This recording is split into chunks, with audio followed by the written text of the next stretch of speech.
নমস্কার, আপনাদের সাথে আমি অ্যাস্ট্রো রাজেশ্বরী। আজ কৌশিকী অমাবস্যা, একটি বিশেষ তিথি। তো আজকের এই বিশেষ তিথিতে আপনাদের জন্য একটি বিশেষ টোটকা আমি বলবো। প্রথমেই বলি এই টোটকাটি করতে কি কি লাগবে।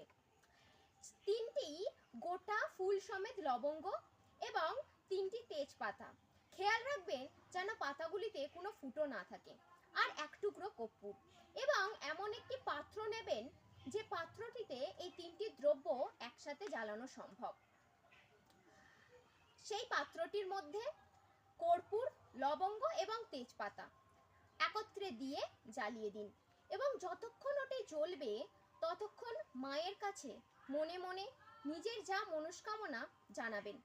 একদম কর্পূর, লবঙ্গ এবং তেজপাতা পুড়ে ছাই হয়ে গেলে সেই ছাইটি জলে ফেলে দেবেন। ঠিক রাত 12টা 12 মিনিটে এই ক্রিয়া করবেন। অবশ্যই আপনার মনস্কামনা পূর্ণ হবে এবং আপনার যাবতীয় বাধা বিপত্তি দূর হবে। ভিডিওটি ভালো লাগলে লাইক, কমেন্ট ও শেয়ার করতে ভুলবেন না। এরকম আরও জ্যোতিষ সংক্রান্ত তথ্য পেতে এবং টিপস পেতে চ্যানেলটিকে সাবস্ক্রাইব করে দেবেন। নমস্কার, সবাই সুস্থ থাকবেন, ভালো থাকবেন। ওম নমঃ শিবায়।